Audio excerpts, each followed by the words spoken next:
Okay, Jazakumullah khairan for coming again today to this another monthly gathering, which inshallah will have two speakers. The agenda for today is as follows. So inshallah we'll start with the Quran recitation, and then inshallah we'll have Brother Khaled Sultan and then Dr. Daromir ta'ala. Dr. Daromir is on his way. And inshallah we'll have some Q&A with the keynote speakers. We'll do then, before we do the closing remark, we're going to do the draw for the Ramadan 30-day challenge, inshallah, to announce the winner of the Umrah trip specifically. And I'll talk more about that, inshallah, and the process this year and how different it has been than other years, which is a good thing, inshallah. And then we'll have the $50 draw, which is for people that are showing up on time, inshallah. And then after that, we'll have dinner as usual. We're good with that, inshallah? So inshallah, without further ado, I would like to call Brother Bilal to give us some recitation of the Quran.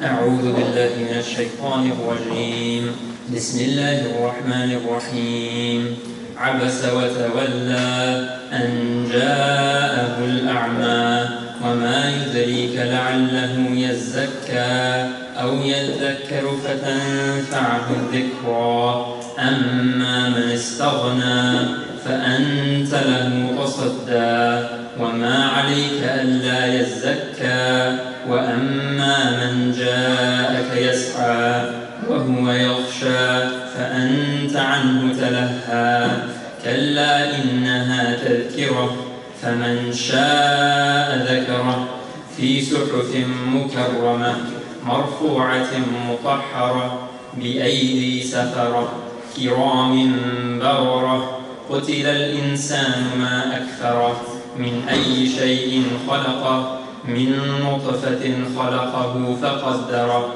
ثم السبيل يسره ثم أماته فأقبره ثم إذا شاء أنشره كلا لما يقض ما أمره فلينظر الإنسان إلى طعامه أنا صببنا الماء صبا ثم شققنا الأرض شقا فأنبتنا فيها حبا وعنبا وقضبا وزيتونا ونخلا وحدائق غلبا وفاكهة وأبا متاعا لكم ولأنعامكم فإذا جاءت الصاخة يوم يفر المرء من أخيه وأمه وأبيه وصاحبته وبنيه لكل امرئ منهم يومئذ شأن يغنيه وجوه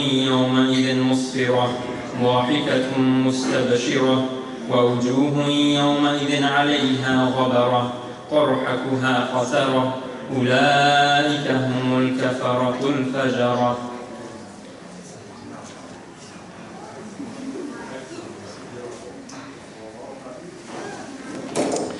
Jazakallah khairan, Brother Bilal, for this beautiful recitation. So inshallah next we have with us Dr. Daromir. He's going to be talking about making moral mortgages. And Dr. Daromir, he is a professor of anthropology at the University of Victoria. He's a director of the Countercurrency Laboratory and principal investigator for the Future of Money project. His research addresses money, religion, development, capitalism, finance, globalization, and the state.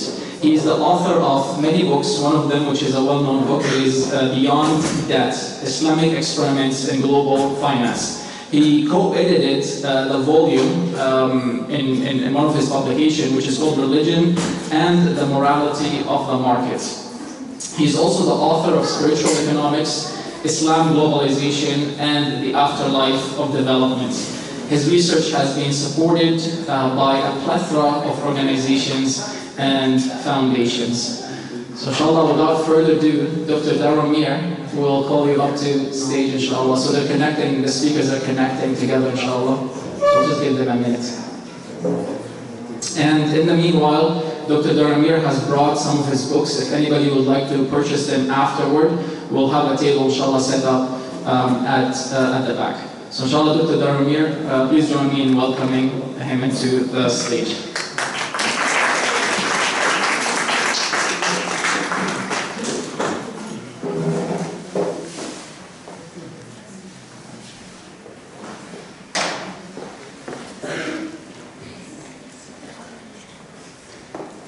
We're waiting. Thank you. Okay. Yes. Okay, great. Okay. Okay, I'll be fine. Okay, excuse me. Good afternoon, everyone. It's a real honor to be here. My name is Daromir Rudnycky, and I'm an economic anthropologist. I teach anthropology up at the University of Victoria, just up the hill here. I've been teaching at UVic for about 18 years, and I specialize in economic anthropology.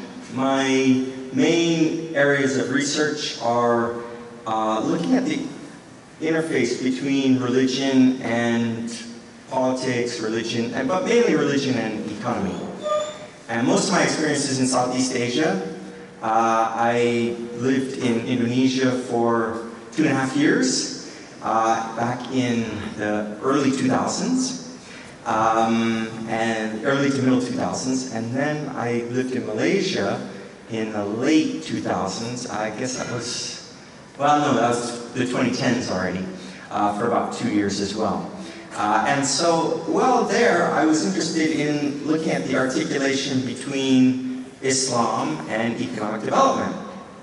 And it's kind of, you know, I don't know, you all probably, many of you will remember this, but it was a very charged time, 2000. I started this research back in about 2001. So it was right after 9/11 and all that stuff. And I was, you know, interested in kind of combating the narrative about Islam that had emerged after 9/11, and really showing that, you know, I think the way Islam is represented in the West is very one-sided. And so I wanted to kind of broaden the view of what Islam was like. And I think one of the narratives that I was interested in combating was the idea that somehow Islam and modernity, Islam and modern life, were incompatible. And, you know, to me this was ridiculous. I had lived in Indonesia for a long period of time prior to doing the field work. And, you know, I mean, anyone here been to Indonesia? Not many. Incredible country. Just amazing, like so diverse and multifaceted, and, you know, just many different traditions of Islam and whatnot. And so the narrative that emerged after 9/11 was, I felt kind of really a small slice of how we understood Islam in Canada. I was living in the US at the time. And so at that time, I actually was working on a different project. I was doing some field work at a steel factory in Western Java.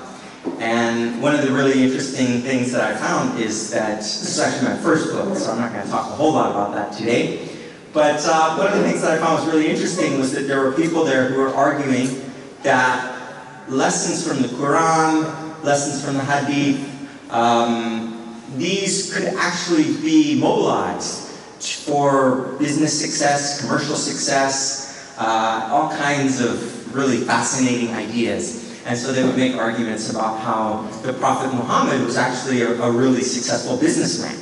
And of course, this is a story you never hear in kind of, you know, the West, right? It's the discourse, the narrative is often so one-sided. And I think Islam is generally very poorly understood. So that project, I kind of looked at these human resources management practitioners who were arguing that the lessons from the Quran, lessons from the Hadith, lessons from the life of the Prophet had made, gave lessons for how to be successful in commerce and business and whatnot. So that was really interesting. So that was my first book. It was called Spiritual Economies, Islam, Globalization, and the Afterlife of Development. And that came out in about, I think, 2009. And while I was working on that project, I got very interested in Islamic finance and Islamic banking. Actually, how it happened was I was coming back and I was giving some lectures, talks about these people I had met in Indonesia who were making these really interesting arguments about Islam and business, Islamic commercial success, and drawing on the life of the Prophet and so forth. And then people would raise their hand and they say, well, what does this have to do with Islamic banking? I said, well, I don't know anything about Islamic banking. I had never really had the opportunity to encounter it. At the time in Indonesia, it was kind of small. Since, in an embarrassingly long time since I've been back to Indonesia, it's actually grown quite a bit. But at that time, I went back and I was thinking of doing a second book on Islamic banking, Islamic finance, and they told me, oh, you need to go to Malaysia. Malaysia is where it's really happening. And so I said, okay, I'll go check out Malaysia. And so by this time I'd already moved to Victoria. I was living in the States until 2006. I moved to Victoria and I was a junior assistant professor at the time. And I said, this would be really interesting to try to understand, what is Islamic finance, Islamic banking, how does it work? So I went over to Malaysia and I started this project, I guess back in 2010 was the first time I started doing the research on Islamic finance in Malaysia. And anyway, I thought it was really fascinating and whatnot. So I'll talk a little bit about that today. But yeah, as I said, I'm an anthropologist, economic anthropologist. I focus on really the articulation between religion and economic development. And I've done a lot of work on Islam. I've also studied Protestantism. I just had an article come out on Islam, Protestantism and neoliberalism. But really, I think one of the kind of narratives that we often find is that somehow religion and economic life are incompatible. And one of the things that I'm interested in showing is the ways in which they might be compatible. So today I'm going to talk about making moral mortgages, the view from Southeast Asia. How many people saw this a couple weeks ago? A few of you saw this, yeah. Really interesting news. The federal budget came out, the Liberals released the federal budget, and they said, one of the things that was really interesting was that they were going to emphasize and try to facilitate Islamic mortgages for people who didn't want to engage in interest-bearing mortgages. So I was like, oh, that's really interesting. I saw this headline in CBC on the webpage, as probably several of you did. And so then I actually went and looked at the budget. There's not a whole lot of information, it turns out. But there is this thing on halal mortgages. I forget what page this is on, but if you can find the 2024 federal budget online. It's very easy. Just need to do a web search, and it's pretty easy to find a section on halal mortgages. This is the extent of it, these three paragraphs. So it's a little unclear exactly what the Liberals are thinking, what the government is interested in doing. But they say that Canada is home to a vibrant and growing market of alternative financing products, including halal mortgages, that enable Muslim Canadians and other communities to participate in the housing market. So they talk about, this is what I thought was actually the most interesting part of this announcement in the budget, was that this would include changes in tax treatment of these products or a new regulatory sandbox for financial service providers, while ensuring adequate consumer protections are in place. I was like, never heard this term before, regulatory sandbox. Are we going to the playground? I couldn't figure out what this meant. Anyway, what I think the statement revealed to me is that they actually don't know a whole lot about what they're doing yet. They announced this, but they haven't really figured it out. And so what I'd like to talk today about is that you all and perhaps the Liberal government would be interested in the fact that there are kind of two basic models for mortgages that are considered halal. And this came out of the book that I published that Brother Mustafa mentioned several moments ago, called Beyond Debt, Islamic Experiments in Global Finance. And actually I have some copies if anyone's interested in the back for purchase. And anyway, one of the things that I found when I was doing the research in Malaysia was that there are two real models for halal mortgages. And in fact, this isn't just characteristic of mortgages, this is characteristic in general of Islamic finance as a whole. And when I was conducting the research in Malaysia, I would have discussions with officials at the central bank. I talked to some people who were university professors and lecturers. I was engaging with some NGOs, some research institutes and whatnot. And what I found was very interesting was that the debate over Islamic finance in general came down to two basic positions. And what my interlocutors told me was that there's a kind of debt-based model of Islamic finance and an equity-based model. And so you can look at essentially any kind of financial contract and you can structure it however you want, but there are basically these two fundamental ways of doing it.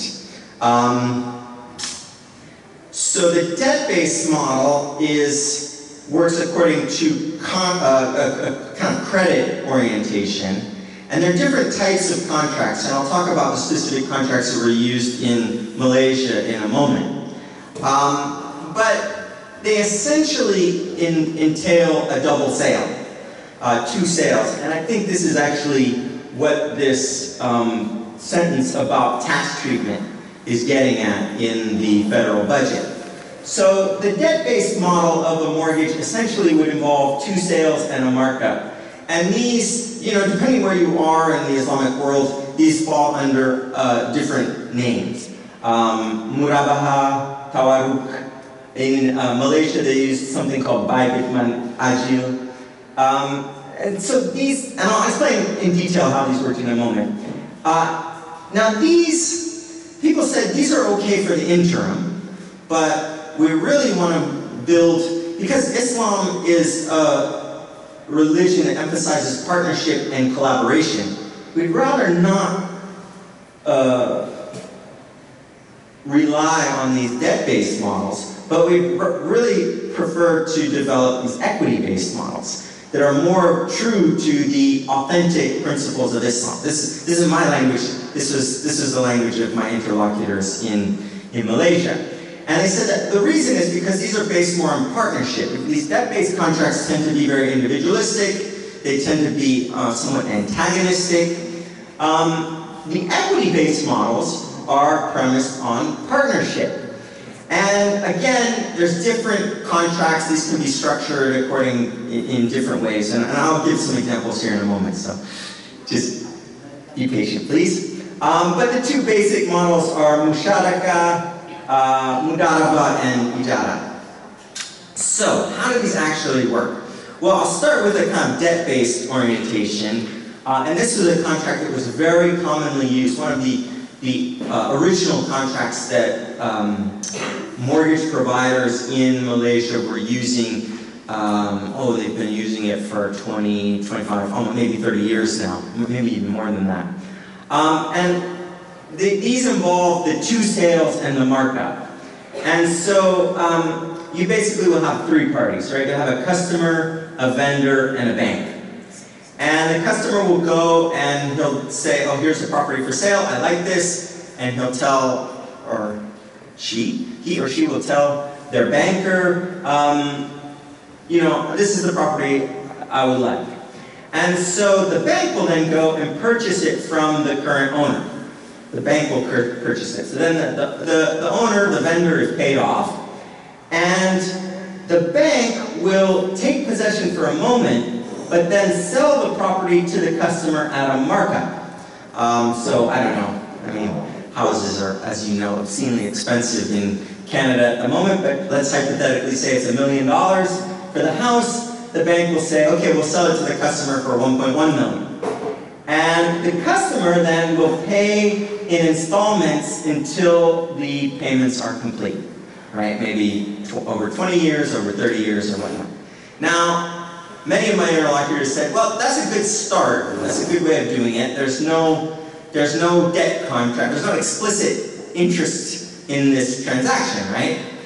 But they said, we don't really like it because the markup and the two sales effectively replicates an interest-bearing contract, even though there's no interest in it from the get-go, right?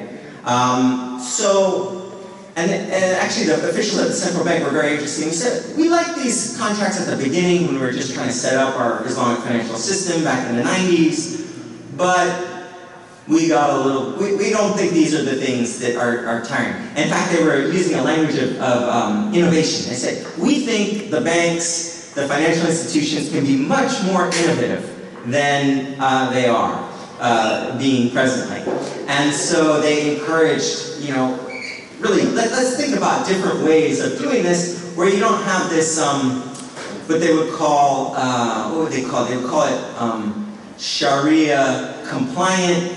This is Sharia compliant, but it's not Sharia based. What we want are contracts that are authentic, true to the principles of Sharia.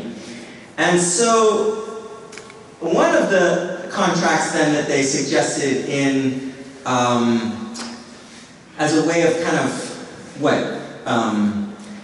moving toward this ideal model of Islamic finance that would be based on the partnership and collaborative principles of Islam was something they called a diminishing musharaka.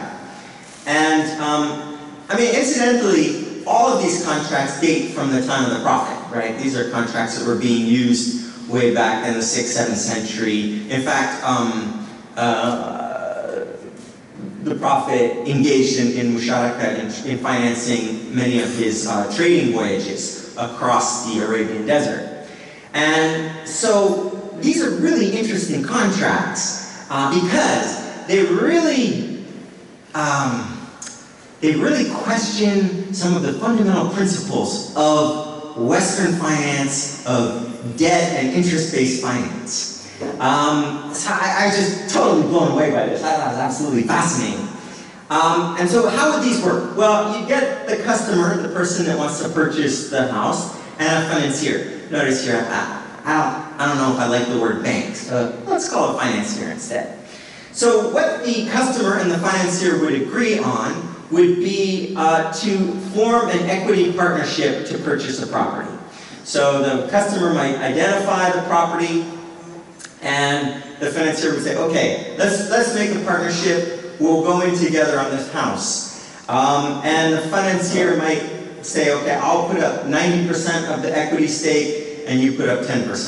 Now, you could think of that as a little bit like a down payment, but it shows that both parties have some skin in the game, that they're both committed to working the partnership out. And so the customer and the financier essentially are forming what you might think of as a kind of joint venture in order to purchase a property. And the customer then would own, say, 10%, but over time increase their equity stake in the property to 100%. And the way that would work would be that they would pay a monthly installment, part of which would be rent, and the other part would pay down the financier's share of the property. Now, the question you're all asking is, how do they figure out what the rent should be? Right? Yeah. So they just say, well, we could just index it to the market rents in the neighborhood. We looked at, comparable properties, and that would be the rent share that then would be paid. I said, this is interesting, right? This is interesting because it's not relying on this kind of backdoor, this Sharia compliant model, but it's really trying to innovate and create a kind of Sharia based model. So I think this is kind of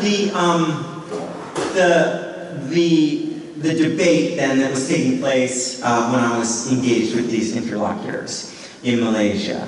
And I think, the thing you have to keep in mind is it's very difficult to figure out how to create Sharia-based contracts that are compatible with modern life, right? Like, this is not like, we have this like massive financial system, trillions and trillions of dollars financial system that's global, and how do you figure out an alternative that operates according to different principles?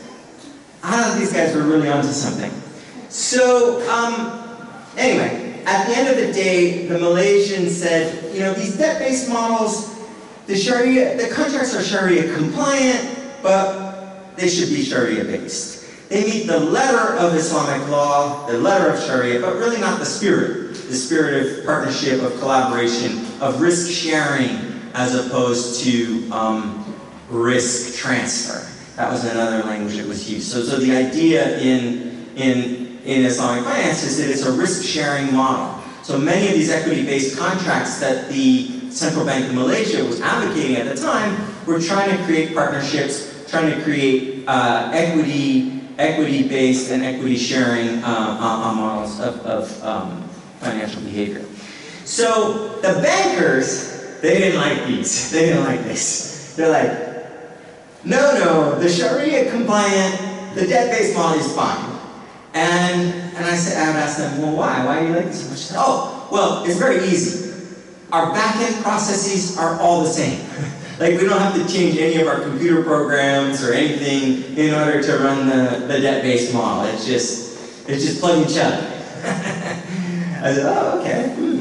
The other thing is, there's less risk on the part of the bankers, right? And so they don't really, you know, many of the, even the interlocutors at the central bank would say they don't really meet the spirit of Sharia.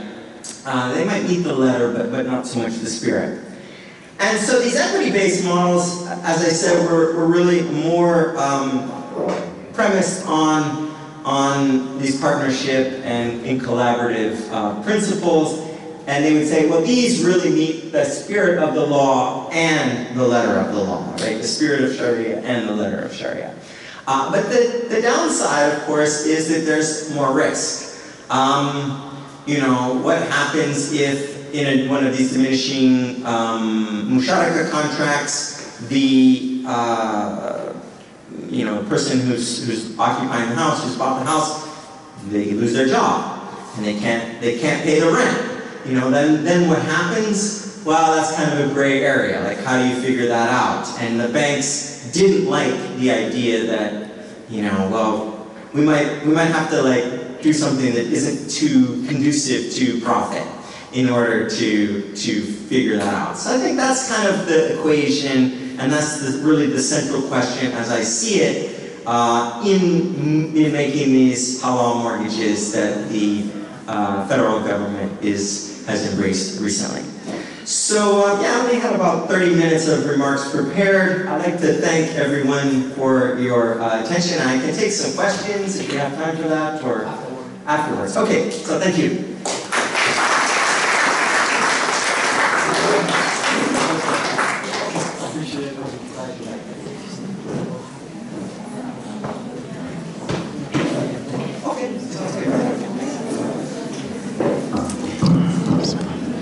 MashaAllah, very succinct, very succinct. Beautiful, just beautiful, Dr. Daromir. So next, this was a fantastic, again, the book is at the back if you would like to purchase it. Next, we have with us Brother Khaled Sultan. Brother Khaled Sultan, can you guys hear me? Brother Khaled Sultan, we brought him from Toronto, mashallah, and we had a very private meeting with him this morning. And I feel like I need to kind of keep his brain in Victoria. It's very hard. So he's CIBC with Gandhi, Senior Wealth Management Advisor. He's also a Senior Portfolio Manager specializing in ethical financing as well as socially responsible and Islamic finance. He has worked with one of the top Canadian institutions and banks covering the precious metals as well as gold equities. He launched and managed a firm that's dedicated to providing research and due diligence solutions to investors in the global energy and materials sectors.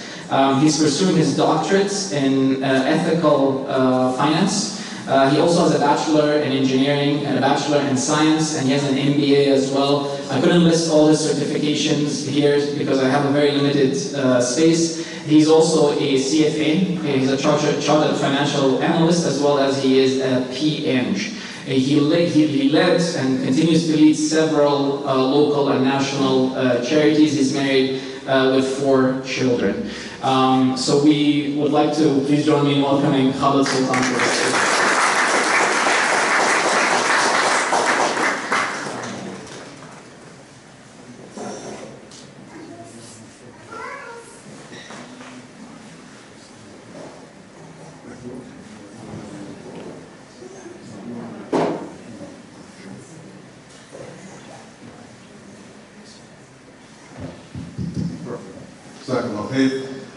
بسم الله الرحمن الرحيم والصلاة والسلام على سيدنا محمد وعلى آله وصحبه أجمعين.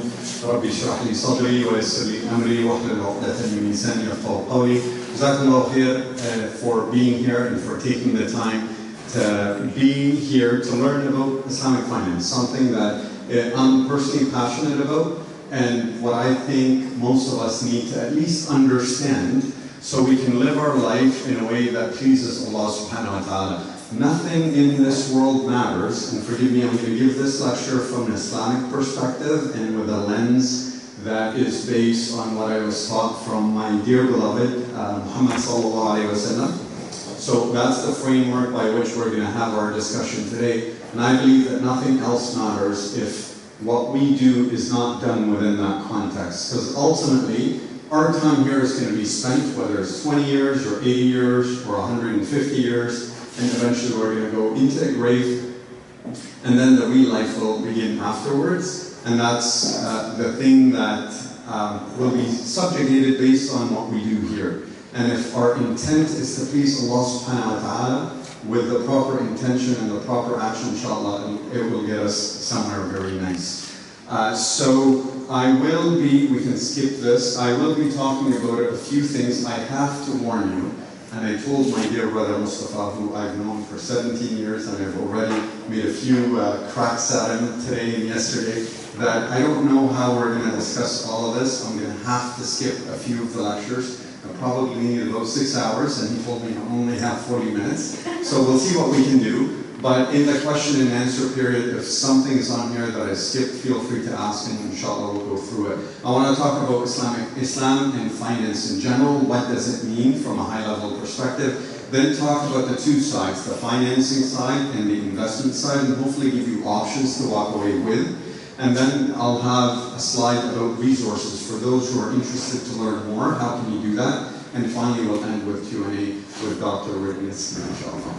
So a note before we begin, this slide is really for me. I put it up there to remind me, it's a cue, that anything that we do ought to be for Allah's sake, otherwise it's useless. For the next 40 minutes or the 2 hours that we have together, you either are going to get something that will help you on the day of judgment or not, and it's based on your intention. So for whatever reason why you came here, maybe you came here for the food or to see Mustafa or something else, that's fine, but take a second and recalibrate your intention that you're here to serve Allah subhanahu wa ta'ala. How? By learning something that will bridge the gap between you and Him, even if it's at 1%. So I invite you, I welcome you to take that second to recalibrate while you're here, and we're here to make Him happy with us subhanahu wa ta'ala.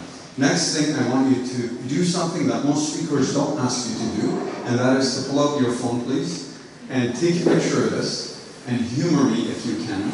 I'd love for you to take a picture of the QR codes. So for those people who are not familiar with this, it'll take you to a website, and the link is down there. And to the extent that you're able to quickly go in and answer that one question that you have, it basically says, what is it that you want to get out of today's discussion?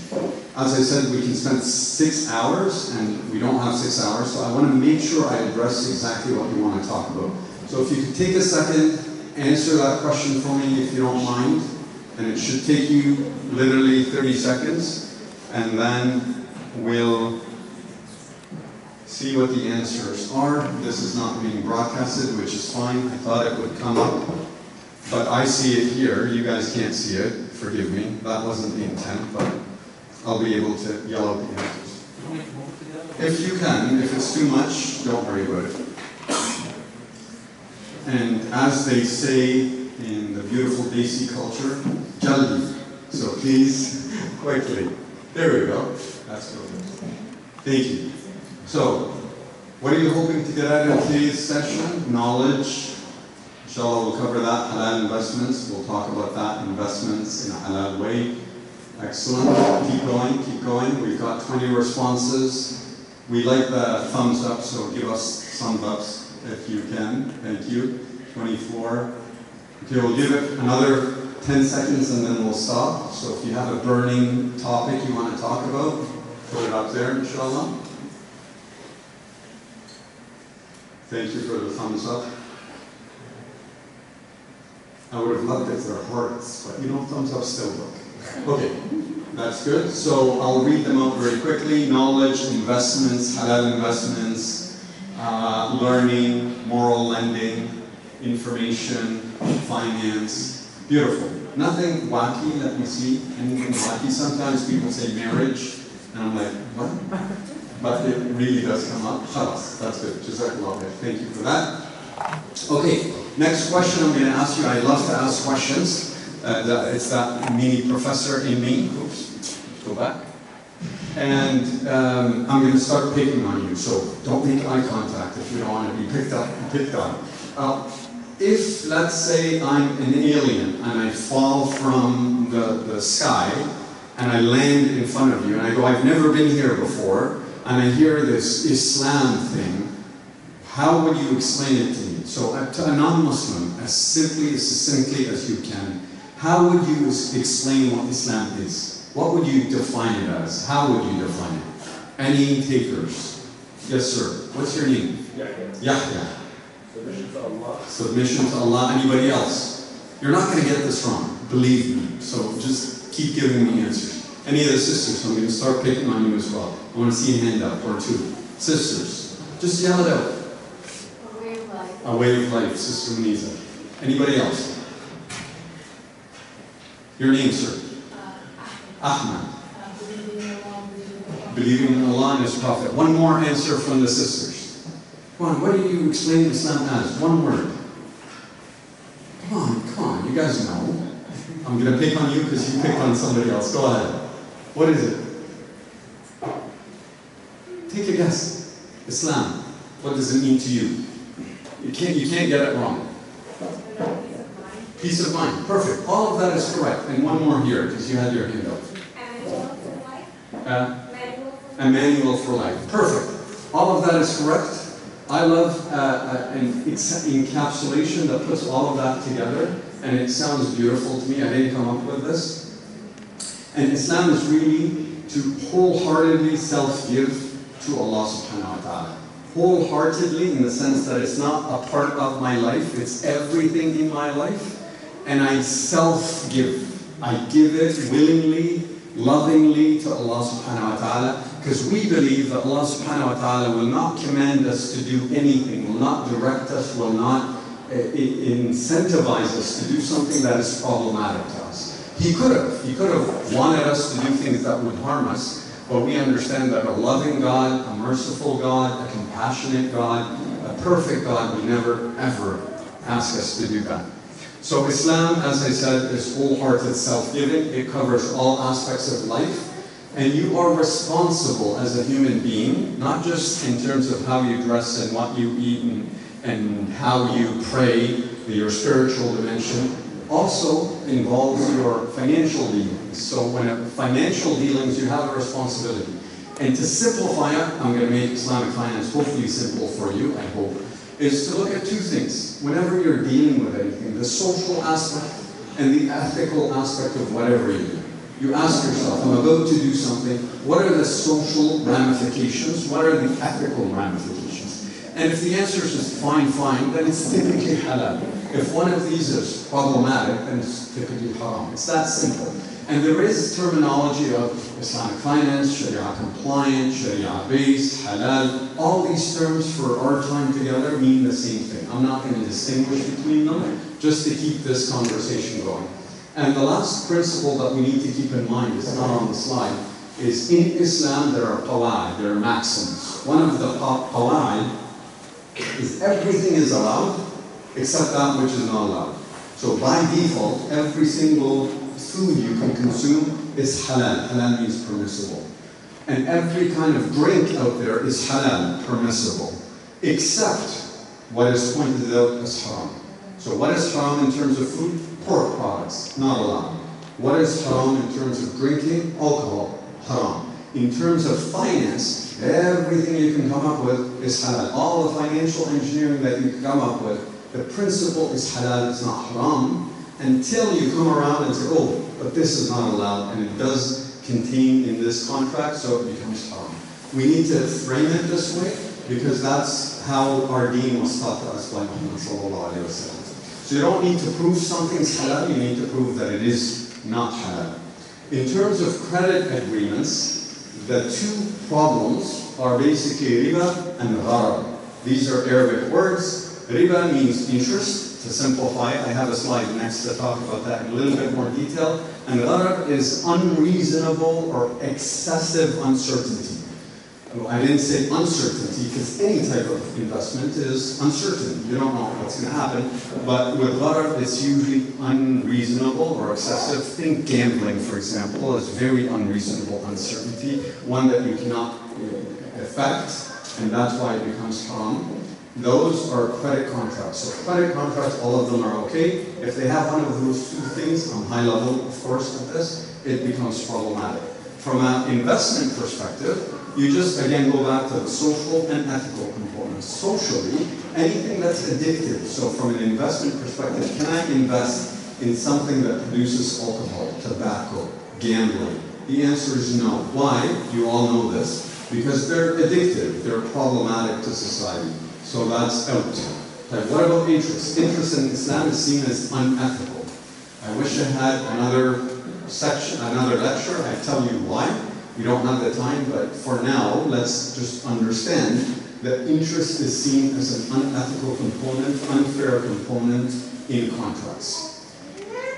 And we'll skip this. Interest, just so we're all clear, some people think it's whatever the bank charges is interest. There's actually many kinds of interest, various kinds. Most people don't know that.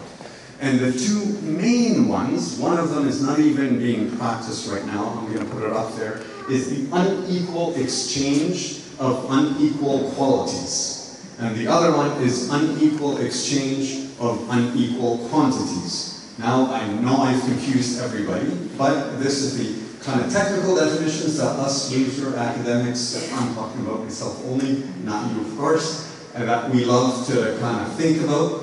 But for the masses, it's simple. The first one is not really practical, but I'll touch upon it because Muhammad sallallahu alayhi wa sallam talked about it, and it was very relevant at his time. You're not allowed to, in Islam, exchange an underlying, i.e. the thing that you want to exchange, if it has different qualities, except if they are equal in quantities. So what does that mean? If I love sukari dates, for example, and may Allah bless your father because he knows I love sukari dates and that gets him in trouble because he keeps sending me some. So I love them. Other people love sagari dates, a different kind of date. So let's say we all agree that sukari dates are really the good ones and sagari dates are kind of grade B. I'm not allowed to accept an exchange of 1 pound of sagari dates for half a pound of sukari dates. I'm not allowed to do that. Why would somebody give me 1 whole pound accepting half back because he has an inferior product and I have a superior product? Not allowed in Islam. You may say, why are we talking about dates? Because Muhammad sallallahu alaihi wasallam said, when that exchange needs to happen, please go mark to market. What? He knew what mark to market is? No, he didn't. He basically said, take your dates, sell them in the market, take the cash, then go buy the other dates. Why? Because of fairness, price discovery. Muhammad sallallahu alaihi wasallam knew about price discovery before we actually started to write about it. Obviously, because of his brilliance, he wasn't only a great financial steward of capital, he was a brilliant individual. When you study his history, you realize that as a human being, he was quite smart.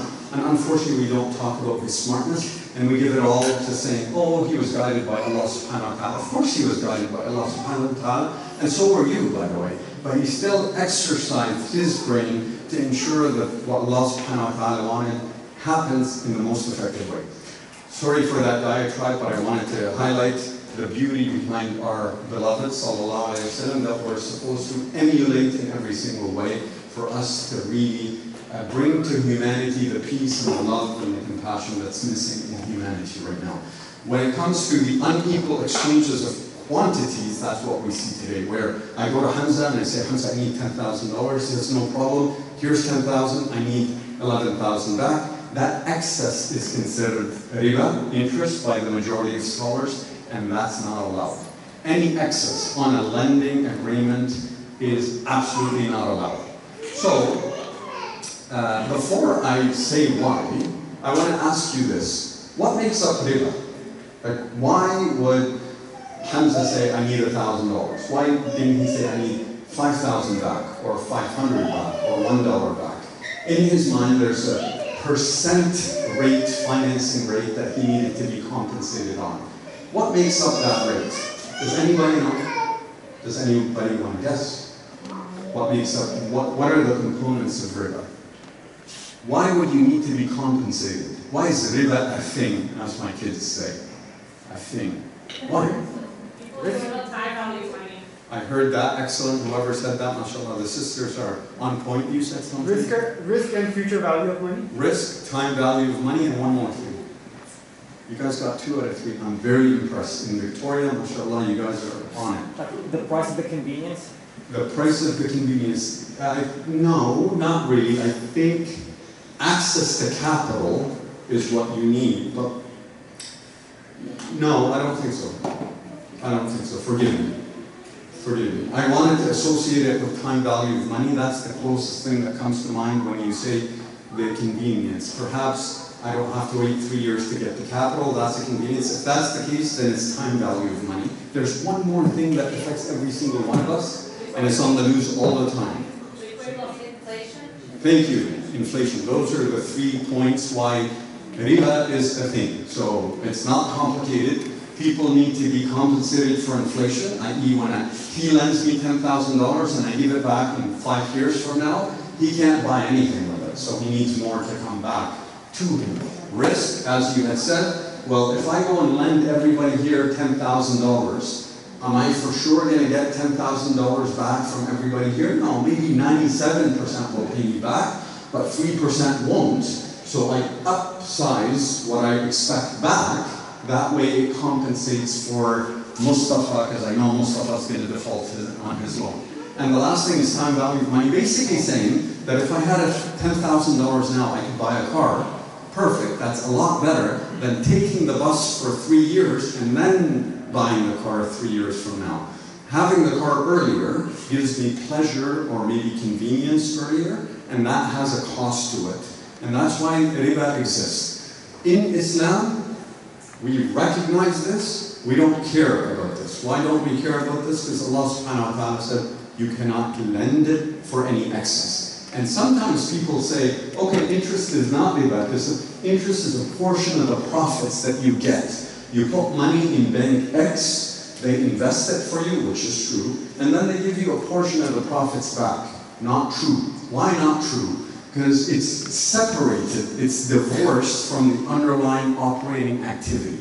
The bank takes that money, they could make 2%, 5%, 17%, 0%, they could make a loss. You are stipulating a guarantee, so it's not a portion of the profits. Another thing that is said, is claimed, is, oh, the interest rates that I'm getting is variable. It's not fixed, so it's okay. If it's fixed, it's a problem. If it's variable, it's no problem. Not true. Why not true? Because any excess on a lending contract is riba, is haram. Period. Our scholars teach us, أَيُّمَا قَرْض جَلَبَ مَنْفَعَ. Any lending contract that brings about benefit is problematic. So if I go to Sheikh Yusuf in the back and I tell him, I need $10,000, and he says, okay, I want $10,000 back plus your nice Garmin watch. That Garmin watch became riba. It doesn't even need to be money. It's any excess on a lending contract. On an investment contract, no problem.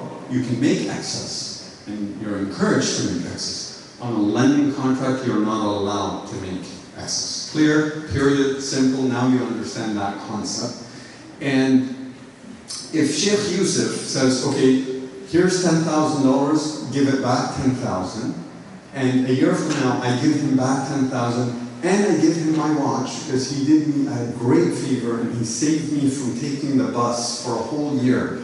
In that instance, is my Garmin watch riba? No, absolutely not. Why? It's like a gift. Correct. It wasn't stipulated. The problem with riba is you say, I need principal plus this. That's what makes it an issue. However, if I choose to give him more, and actually I'm encouraged to give him more, when you're lent something, our Prophet ﷺ taught us that give and give back with, give more if you can. Because he did you a favor, she did you a favor, and remember, it's a qard hasan, i.e., they got no return from you. In Islam, the concept of commercial loans do not exist. I'm sorry to tell you this, there's no benefit in lending commercially. Why would I lend somebody money when I cannot accept any return and I take all the risk? He may not pay me back, so why would I do that? Yeah, would I lend to my mother, to my brother, to my whatever? Sure, I could do that. But when I do it outside of my immediate family, it's called qard hasan. It's a good, wholesome loan. It's because the reward comes from Allah subhanahu wa ta'ala. Why? There's a philosophy behind why. If I had time, Mustafa, next time, I don't have time. I just have 10 minutes. Okay, I gotta stop. So forgive me, I'm gonna skip. One last note about this. This is important, that the haram, some people argue that, gambling, alcohol, tobacco, interest, whatever, fill in your blank. These are great things, but Allah's testing your adherence to the deen, so don't do it. That's not our understanding in Islam. I just want to clarify, and we said it earlier, Allah made this haram because it's khabith. Khabith means it will destroy you. Not you personally specifically, but you as humanity over the long term. When you look at everybody and put all time in consideration, these things destroy you. Allah could have done it differently. He could have said these things are good, it's not allowed for you to do them. But He didn't, because He's a merciful God. He's a loving God. He said these things will be bad for you, so please don't do them. And the things that will be good for you, please do them, and I'll reward you. Imagine, this is good for you, not just do it and you get much more ajr in return. And I'm going to give you 10 times for the price of one for everything that you do. This is the problem with interest. I need 2 hours to tell you one by one. Here's 10 examples why an interest-based system is problematic. Forgive me, if you want to take a shot, you can take a shot. If you want the slides, I'm happy to send them to you, but I don't have the time to go through this because I got the 10-minute warning.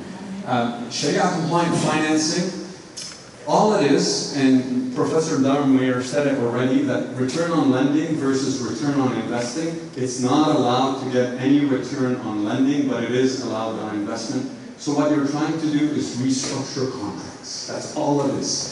Debt-based contracts need to be restructured to be made Sharia compliant. So one criticism people say is, come on, you're just taking the haram and kind of rewording it and making it halal. Well, I understand the criticism, and many times it's valid criticism, but in principle, that's the only thing you could do, is take the haram contract and rewrite it in a way to make it halal, period. That's what it is. And then I would argue, what is a marriage contract? It's a non-allowed, non-permissible relationship contract. You remake it into an allowed one. So you're not allowed to have marital relationships, people outside of marriage. You're not, period.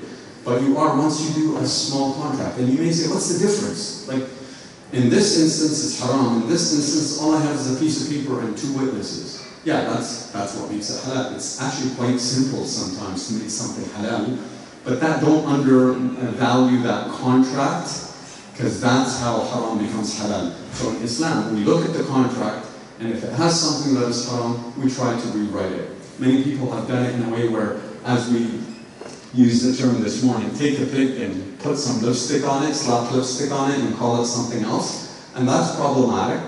But in general, inshallah, the industry as a whole is trying its best within the constraints of reality to take the haram and rewrite it into halal. So it's not the same thing. I have a beautiful example to outline this, but we don't have the time, so I'll skip it. Halal financing options, really, I'm going to skip the next slide because you've done a wonderful job explaining the two, so you saved me some time. There's not a lot of halal options yet. This is going to change. If you want a commercial loan, if you're a dentist and you want to buy a practice, if you are a student and you want to go to school and pay for medical school, if you want a credit card to be able to use it on a halal basis, none of that exists. It doesn't, sorry to burst your bubble. However, you have a responsibility.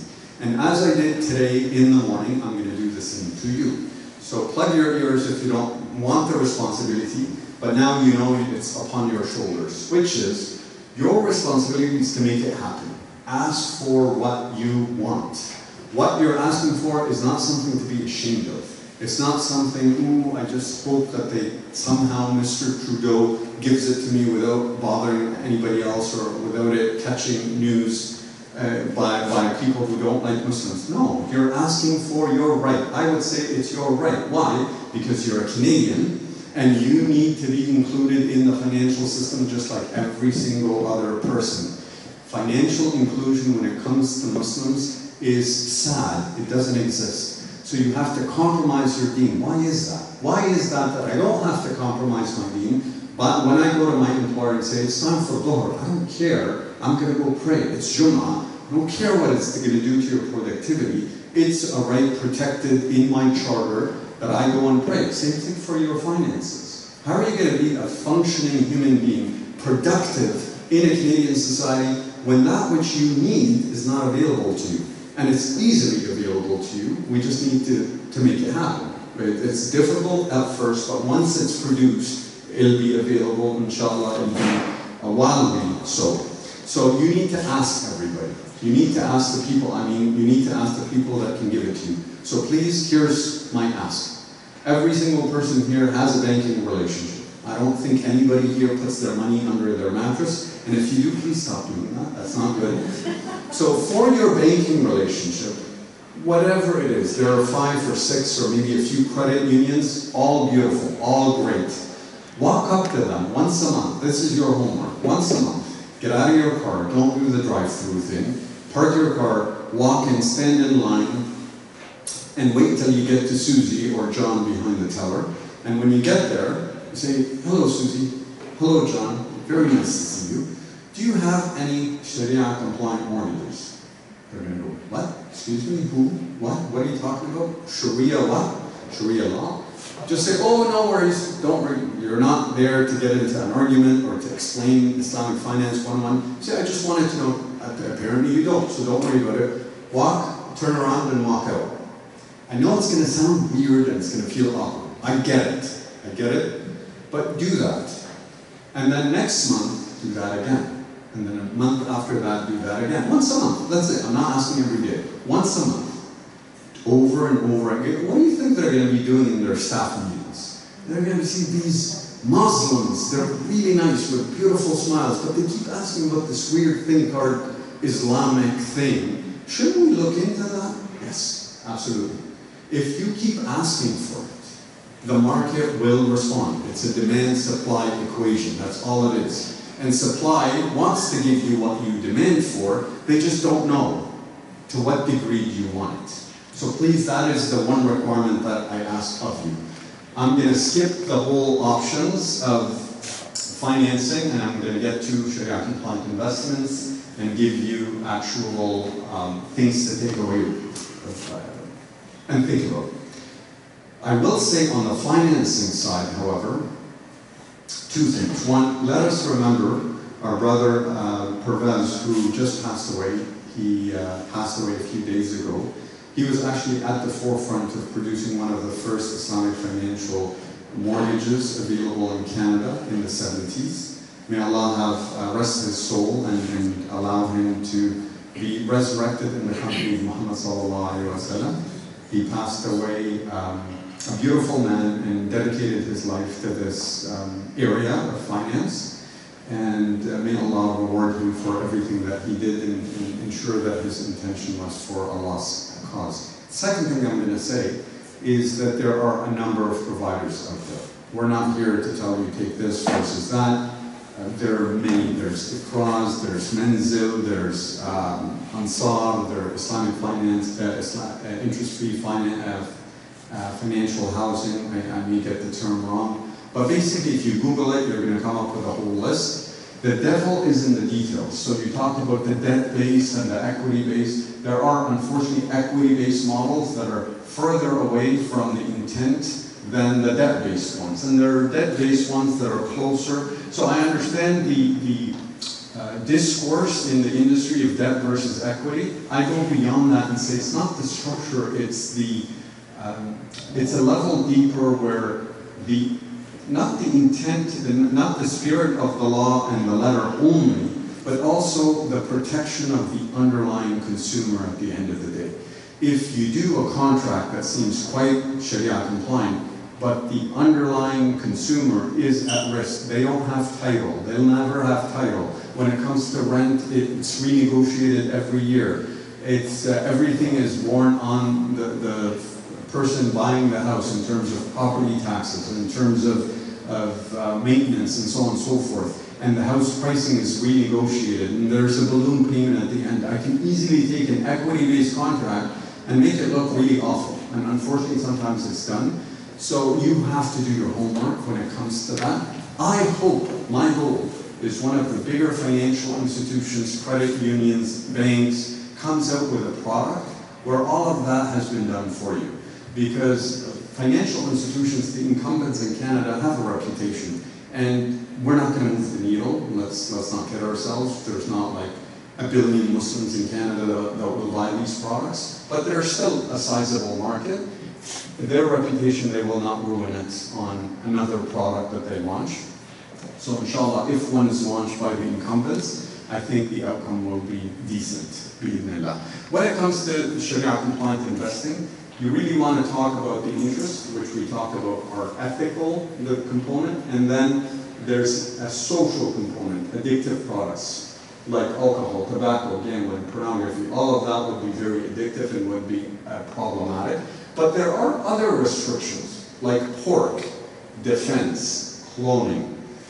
Anybody here can tell me why Allah made pork haram? I know everybody's saying, I know. No, you don't. No, sorry, you don't. I'm going to again burst your bubble. We don't know why pork's haram. We don't know why pork is haram. You have a disease, then it will kill people. If it does, my Christian brothers and sisters would be all dead because they've been eating pork ever since millennia, and they're still around. So it's not a health issue. Well, have you seen how they raise them? Have you seen how chickens are raised? Because if you have, you're like, oh, maybe I shouldn't be eating chicken. We don't know why pork's haram. It's one of those things where Allah subhanahu wa ta'ala throws it on you to say, yeah, the entire religion predominantly makes sense to your brain, and you understand the logic. Even interest, I understand why it's there. Pork, I'm going to throw something in there and say you, until now, don't know why. Maybe we will know in 100 years or 10 years or 10 months, but until today, we don't know why pork's haram. Let me see, will you follow or not? If you just need to be convinced to follow, that doesn't mean your Islam is missing something. Because He, subhanahu wa ta'ala, knows exactly what's good for us. Whether I know the logic or not, knowing the logic is good, and we should continuously look for the logic. But if you don't know the logic, it doesn't mean anything. Because the framework here is I follow what He tells me, and then I look for the logic secondary.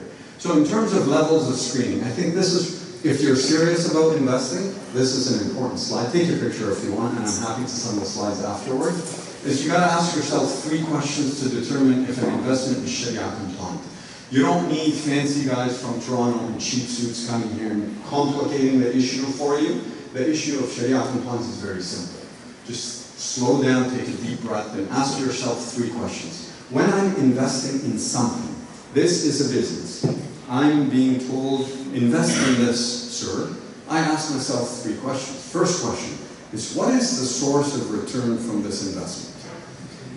How many sources of return there are? Millions. I'm going to group them into 3 components, 3 buckets. 1, interest. 2, dividends or yield.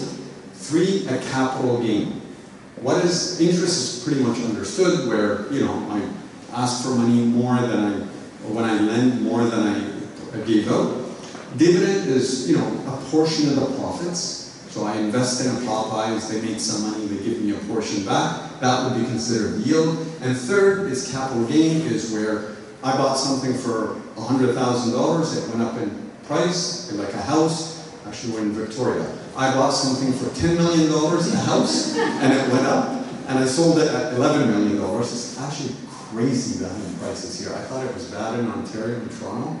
Here, you guys must be doing something special. Maybe the dirt turns into gold once you pick it up or something. I don't know what it is. But anyway, capital gains, as prices go up of the asset, that would be considered a capital gain. So, if Mustafa is going to give me interest, haram. If Bank X is going to give me interest, haram.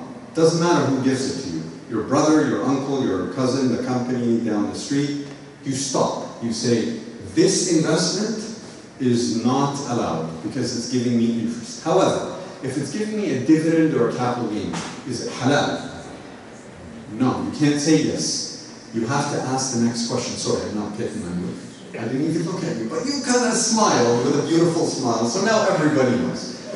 So second question that you need to ask is, what is the source of revenue of this underlying business? If this underlying business sells alcohol, tobacco, gambling, obvious, you stop. You say, of course, I can't invest in an alcohol company if I think alcohol is problematic, not only for Muslims, we think alcohol is problematic for humanity. These rules are not for Muslims. They're for humanity to flourish or humanity to destroy itself. Now, one person could say, well, I could have a glass of wine and it's completely fine for me. Absolutely, you're correct. It's absolutely fine for you, but Allah never thinks of the rules or stipulates rules for you only. It's for society as a whole over the long term. So, alcohol, tobacco, gambling, if that's the source of revenue, you stop. If the source of revenue is from, I don't know, flying people around the country or selling phones or technology equipment or microphones, would it be Sharia compliant? He's not answering this. Smart, excellent. Whoever said yes, you got it wrong. Now I'm going to pick on you. I didn't see you, but whoever said it's Sharia compliant, it's not. You got to ask the third question. So the third level of adjudication is, what is the source of capitalization of this underlying business? What is this fancy word capitalization? Don't worry, it's actually quite simple. Capital is basically Ra's al-Mal in Arabic, where it's money that goes in to allow the business to function. There's only 2 sources of capital on planet Earth. Maybe another planet there's something else, but here it's equity and debt. Those are the 2 things. So if the source of capital is predominantly, I didn't say exclusively, I said predominantly from equity-based sources, scholars say no problem. Bring it in, bring it on. If it's predominantly from debt-based sources, it's problematic and you punt it out. So even though the company is not paying me interest, it's paying me a dividend or a capital gain, and all the company does is fly people around the country, it's still not okay, because most of the time airline companies are heavily indebted because they have these expensive planes that the banks would love to put collateral, use them as collateral, and then basically fund them through debts. So those are the 3 questions you ask. If the answer to the first question is it's okay, it's okay, it's okay, then it becomes a Sharia compliant investment. Is it a good investment? Allahu A'lam, we don't know. Is it suitable for you? Allahu A'lam, we don't know. That's not my job right now. My job is just to explain those 3 things for you. So in terms of options, and we'll end with this, Mustafa, can I take a few more minutes or pause? Okay. Forgive me for going over, but I'm very proud of myself, because usually by this slide, 3 hours would have passed. So I think I'm doing well. So you have self-directed, off-the-shelf, or customized. I'll explain all 3.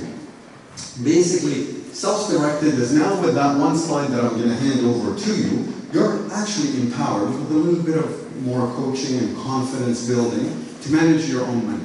Absolutely, from a Sharia compliant perspective. Would I recommend that? Obviously, as a planner, I don't, but I'm biased, so ignore me and my advice when it comes to that, because you can do a lot of damage. However, you have at your faculties the ability to make those decisions. You would open up a self-directed investment account, whether it's RSP, TFSA, RESP, first home buyer, or home savings account, all of that you can open up in a self-directed manner, and then nobody's going to ask you or coach you or give you any advice, and you go and buy and sell at your discretion and to your heart's content. That's one option. Most people, I would imagine here, don't favor option one. Maybe they don't have the time or ability or willingness or know-how or trust themselves, fine. So you have a second option, off the shelf. And by the way, I said investment options that are liquid. What do I mean by that? I don't mean like water here. I mean liquid, you can get in and get out very quickly. You can go and buy a house. You can buy 10 homes and rent them out. That would be considered illiquid type of investment, but that can be Sharia compliant, if obviously you don't use debt to make that happen. Off the shelf is where you go and pick up a fund, F-U-N-D. I'm sure many of you heard this term before. A fund is nothing more than a basket where it's pre-existing, somebody else created it, usually guys from Toronto in cheap suits that come around and talk funny just to make you think that they know what they're talking about. It's not really that complicated. With all respect to everybody here who does asset management for a living, I don't mean you personally, I mean in general, our industry. So what they do is they create this bucket and they put investments in it. Now, on a Sharia compliant basis, they just make sure whatever they're putting in the container is Sharia compliant. So, is it okay for me to drink what's in here? If you say yes, thank you. It's not yes or no. You don't know. If there's alcohol in here, I can't drink it. If there's water in here, I can drink it. So basically what they do inside the fund is they make sure they put Sharia compliant options in here. And there's lots of options available. And customize is where you don't do something off the shelf. There's pros and cons of everything. And actually, I have a few more slides, but I'm just going to talk to this one in the end. Off the shelf, there isn't a magical option, by the way. Everything has pros and cons. Off the shelf, what are the pros? The pros, I don't need to know much. I can take $10,000 and diversify it. Diversifying is the fancy word of saying basically don't put all your eggs in one basket. So put it in many different places. Well, if you had only $10,000, could you buy a house with it? No, of course not. In Victoria, you can't buy a house anywhere in Canada for $10,000. So how do you invest in homes if you only had $10,000? Well, you create a pool. And all these people put 10 and 20 and 30 and 50, there's $7 million. Well, that bucket can then go buy a house or two or three, or a parking garage in Victoria, and you'll be fine, and you'll invest it for the long term. So that's what off the shelf is. Off the shelf is, its pro is I could use my small amount of money and it's diversified. I don't need to know the Sharia compliant rules. It's managed by some guy or some gal in Toronto, hopefully that they know what they're doing. All pro, pro, pro. The con is typically there on the expensive side. So mutual funds in Canada tend to be highly priced. Not unbelievably so, but they tend to be highly priced in my humble opinion. That's one. Two, that they don't necessarily call you up and say, by the way, we're investing in this company, and this company unfortunately ends up being on some lists. Does it have pros and cons? Absolutely it has pros and cons. Pros, you get exactly what you want. The suit fits exactly. The dress matches exactly your body. Perfect. Two, you can diversify it. Three, it's built for your situation. Four, it's tax efficient. Five, it's actually less expensive than the second option, than the mutual fund option. So pro, pro, pro. Does it have cons? Yes, it has cons. Two main kinds is capital requirements are typically quite high. Again, you can't buy a house in Victoria for $10,000. So you would need, I don't know, 2 million, a million, whatever that number is, to be able to buy a house in Victoria. Customized solutions are typically that way as well. Two is that it's not widely available. So technically any advisor, any management house can give you that, but they need to understand the rules and apply the rules, and you need to trust them to consistently apply the rules for you. Those are the three options. I'm just going to mention option 2, that things to consider on the mutual fund side. I'm not employed by these people, just so you know, there's no conflict of interest. I'm not advising you go buy them. I'm just naming them so you do your own homework. One, there's 2 mutual funds. One is called Global Iman Fund. It's been around for a while. I said this earlier, I usually don't talk bad about anything, anybody whatsoever. It's not polite, it's not what I do. However, this is a fact, this is not opinion. There are some reputational issues with them in the public sphere. So if you want to do anything with that fund, just do a bit of homework beforehand. There's been some trouble with the OSC, the Ontario Securities Commission. The second one just launched. We're talking less than 2 months. It's by Mackenzie. Mackenzie Sharia Global Equity Fund. Mackenzie is a very reputable name. Alhamdulillah. We don't know much about the fund because it just launched, so not much history. But I'm very happy to see that they have stepped into that arena. That's on the mutual fund side.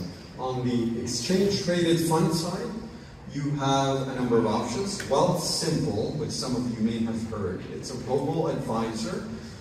Again, pros and cons, but let's ignore that for a second. They have an ETF, exchange-traded fund, that is available in Canada, fully Sharia compliant. We've looked at them, we studied them, we like the process from a Sharia compliant perspective. So inshallah, that is an option that is available. Again, I'm not making any recommendations, I'm just mentioning them right now. And in the US, you have 5 options. 4 of them belong to SP funds. So if you do sp-funds.com, you're going to come up with 4 different ETFs. One is to match the S&P 500. The other is the technology part of the S&P 500. The other one is real estate. The 4th one is Sukuk. Sukuk are Islamic bonds. And the 5th one is by Wahid, which is HLAL is the symbol. It's also available in the US, and it's available for you in Canada. So off-the-shelf option, you have lots to choose from. I humbly ask you to consider that it's really not about what you buy, it's about how you behave. And if you've ever heard me talk before, you know investing for a long term is not about did I buy X or did I buy Y. It's over the next 20 years, did I take the right decisions? Did I look at my whole situation, my taxes, my goals, my outlook, my Sharia compliance? You got to put them all together and really build a plan. If we have physicians in the room, you kind of know what I'm talking about, that when a patient comes to you, you don't just say, oh, here's a bit of medication, take it and go away. You kind of have a treatment plan. Even if you're a dentist, you say, okay, I'm going to do 1, then 2, then 3, and you graduate in your mind based on the outcome that you're trying to achieve for that patient. Financially, it's no different. There are health outcomes and there are financial outcomes, and usually the financial outcomes are 50 years from now. And if you don't plan correctly today, then no matter what you buy, you're probably going to not get to your goals, which is very problematic. So I'm going to skip all of this. I had a slide on zakat. I don't have any time for that. These are the resources that I mentioned. I'm going to take 10 seconds and talk about this. Mufti Taqi Osmani, I put him up here because he writes in English. Unfortunately, Islamic finance, if you want to delve into it, there's a lot in Arabic text, and there's a small subset in English text. He's one of the foremost writers when it comes to English, and he's been doing mashallah for decades now. My teacher, Mustafa, who is Syrian, may Allah bless his life and give him more knowledge and allow him to give more, writes in English as well. He writes in both Arabic and English. He's an academic. And we also have an Islamic Finance Advisory Board in Canada. They are a group of scholars that you can reach out to and say, is this allowed, is this not allowed? And they'll be able to help you, inshallah. Those are the resources that I had for you. That's the summary of what we talked about. Jazakallah khair for your time. All right, this was super exciting. So, Brother Khaled took more of his time. So now we're in the Q&A, but we're going to only take questions. And I told him this for Dr. Daromir. If anybody has any questions, we have a couple of minutes. Does anyone have any questions for Dr. Daromir? Sorry, Khaled. No, I've known you for 17 years. It's okay. Questions for both is totally fine. He's Syrian, so it's dictatorship. As long as it's working, I'm happy. Okay, questions for both. Yes. I guess maybe it's a question for both. My first question is about interest. There's some argument that the riba is usury, and I wanted to Dr. Khaled's opinion. You know, how do we differentiate usury from interest? Because there's some argument that just one doesn't mean the other, right? The second question is about the mortgage in general. I think one of the deterrents of Muslims not going with the Islamic mortgage is the markup that Dr. Daromir talked about. So my question is, will there be any change of the framework of how this Islamic mortgage is going to work? Because my understanding from the Islamic mortgage is the ownership, it still stays within the bank, which is the Islamic bank, which is not the case in regular, when you go and get regular mortgage. So there are some parts that are deterrents to us as Muslims going with the Islamic mortgage. So I don't know if there will be some other, factors that we looked at to change that, like as I said. Okay, got it. So we have one question for Dr. Daromir and one question for Khaled Sultan. We'll start with you. I'll repeat the question. Did you hear it? I did, yeah. Okay, if you want to come up.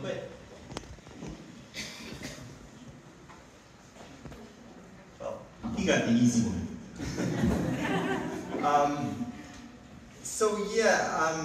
The usury one, actually, it really is the easy one. Okay. The consensus is that, at least in Malaysia, when I was in the fieldwork, and I think this is the broad consensus, is that this distinction that was made at one point historically, and it was one of the scholars from Cairo who made the distinction, said, well, it's usury is the problem, interest is fine. People are very suspicious of that now. So, like, I didn't find anyone in Malaysia who was really saying, well, what are we talking about? Like, there's nothing in the documents, nothing in the Quran, nothing in the Hadith that say, well, 15% is a problem, but 2% is okay. So I think the consensus, the broad consensus now is that the prohibition on riba in the Quran is a blanket prohibition. Any markup on money is a problem. The mortgage question, I think you're bringing up a question that I actually don't have the answer to. I think, that's why I think this budget announcement is very interesting. And I think, just to amplify Brother Khaled's point, this is a moment where you really can seize the initiative. So I think, it's not just about going into the banks and telling, asking for a Sharia compliant mortgage. I think it's like, clearly there's a window opening. And I think the questions of the type you're asking, we need more people out there figuring these things out. Like, I think a lot of these things we don't have the answer to. The precise terms of how these contracts are going to work, the examples that you pointed to about, how's the ownership going to work? What are the tax implications? We are living in a financial system that is hegemonic, and there's one way of doing it, right? There's one way that we've come up with, and everyone does it because, it's the easy way. It's the way that everyone's accustomed to doing it. It's like what I told you with the banks. They'd say, well, we love, the Malaysian banks say, we love Islamic finance because, it works just the same as conventional finance. We just, shift a few terms and then we can use the same back-end processes. I think my point would be, get involved and start raising these questions. When they talk about this regulatory sandbox, I think these are precisely the type of questions that need to get addressed. you know, how is the tax system going to work? How is this ownership questions that you raised going to work? You know, who pays the tax? Right? Like, now, I think this is the biggest scam that banks running. It's like, I have a conventional mortgage for my house in Victoria, and it's like, why doesn't the bank pay the property tax? Every year I get the property tax bill. They own it, like, you know, but you know, that's the system. So I think there's a window that's starting to get cracked open, and I think it's like we have to just keep prying it open little by little and bring these questions up and say, you know, how can we make a more equitable, more just, more fair system? Because the one that is existing now, I mean, is clear who's benefiting, and it's not most of us. It's certainly not me. So, yeah, great question. Thank you. Thank you very much. Thank you very much. All right, we had more questions this morning, and we spent like 3 hours with Khaled and a few of us, and we're not over yet. But I'm sure both of them will share their contacts. But now we're gonna move on. I'm sorry, guys. I know you all hate me, but that's okay. I'm used to being hated on. All right, so we're gonna talk a little bit about what's upcoming. So hopefully by the end of this May, tentatively, we're gonna finish the Ramadan 30-day challenge. We're gonna announce some, winners right now, and we want everyone to be present. And then we'll finish distributing the gifts and whatnot in May. In June 2nd, we have 2 fantastic speakers that are coming for navigating mental health amidst domestic family struggles. And then we're looking at, in the summer, the OBRF Summer Conference for 2024. And I want to talk a little bit about this Ramadan 30-day challenge. This year was one of the largest. It was the 6th one. We had over 1,300 participants. And just to have kind of perspective of that number, I'm not aware of any masjid here, in BC, or at least maybe I haven't walked into a masjid in Canada, a mosque, that has 1,300 people that attend Taraweeh to do this. So this was pretty big. And in fact, we had, on average, about 800 participants every single day. It was very competitive. It was insanely competitive. People were logging in back and forth. That the website itself, when we looked at the data that was transferred, it was over 40 gigabytes. So this is something that is big. We had over 1,200 hours of viewership, which is about, if you sit for 50 days non-stop watching and participating. So it was pretty big, and the feedback was very engaging. We had 57 different people send us video testimonies. Again, we've never had this much back. We had over 300 written feedback, and that's why the delay last year. It was very, much easier. We were able to issue the gifts right away. Now, what we had to do is that we had to develop a non-compliance detection system, because we had some people that were using multiple accounts. We had people logging in for IPs outside of Canada, and this is only for the people inside of Canada. So we had to, I had to bring in my auditing and non-compliance experience, which, that's my job. I'm a software engineer, and I manage teams of audit and non-compliance. And we had to start developing some of these tools and viewing things and making sure that we're as fair as possible, because the gift is a big thing. It's the major gift is Umrah. So after all of this, we have had in the open stream perfect scores amongst 11 people. So this is on the left-hand side. These are perfect scores. I help manage this challenge. I can't get a perfect score. And I can tell you this, the questions are very, very difficult. Even AI cannot answer them. We put them through AI to try to test if someone can cheat. Even AI cannot answer these questions. So we had 11 people competing for the Umrah prize. And on the young stream, we had 5 kids, perfect score. Again, insane. Today, 2 of them are from Victoria, the ones that are young stream. So these are people that are going to get a gift card. These are 2 people, and we're going to get the other prizes to the other 3 on the young stream. But we have Iyad Khan. Do we have an Iyad Khan here? Who? Oh, yeah, please.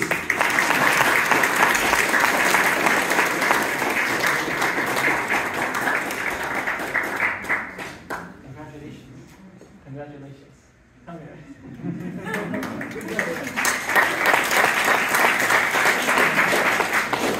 And from Victoria, we had a perfect score. Iyad is a 10-year-old brother here, and Yasin Afia is amazing.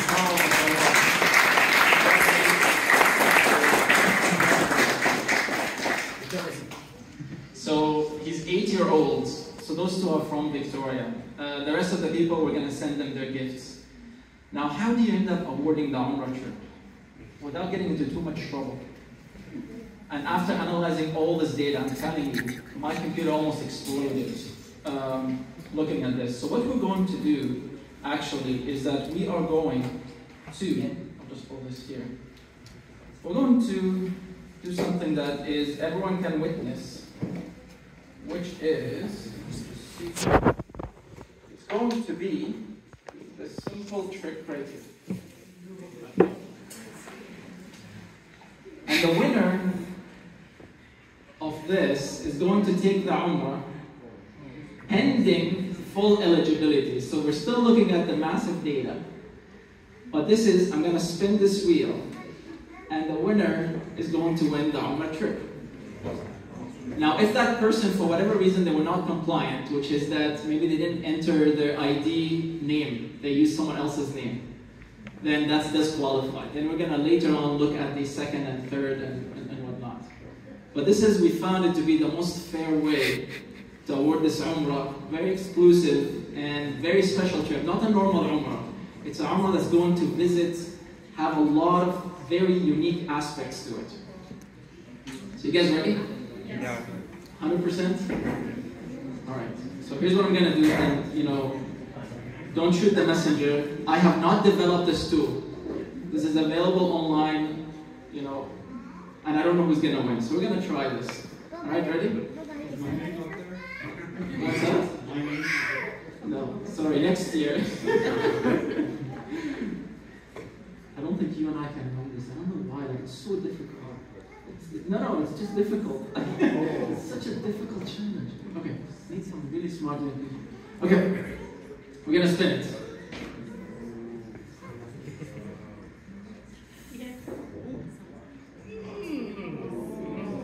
Oh, Isra.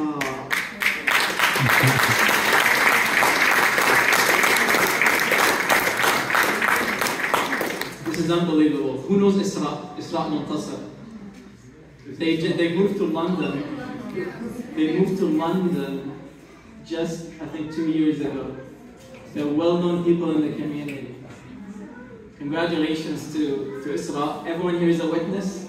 She's participated in the previous ones, the previous challenges, and no wonder, she made it. It was a very, very difficult challenge.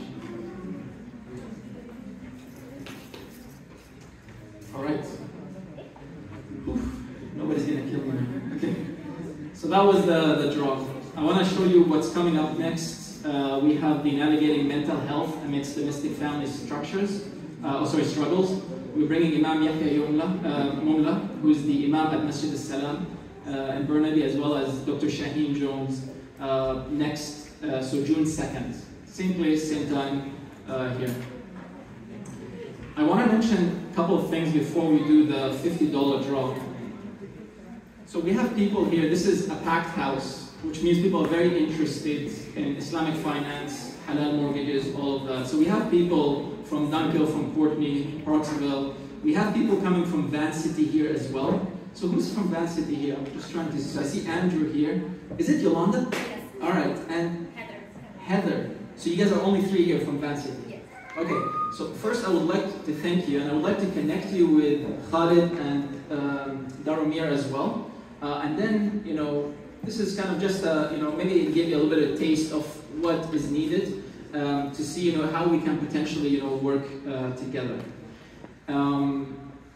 Now we have to do the $50 draw. Ahmed, Noor, هل أنا تقدر لي تلك العلبة؟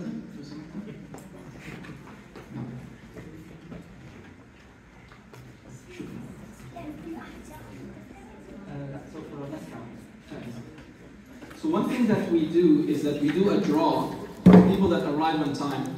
And I'll make Khaled do the draw, because I like Dr. Daromir. So he's going to do the draw, and we're going to read this, and the winner of this will receive a $50 gift card for being on time. What if it's mine? We'll see. One. So pull out your cards, your slips, they look like this.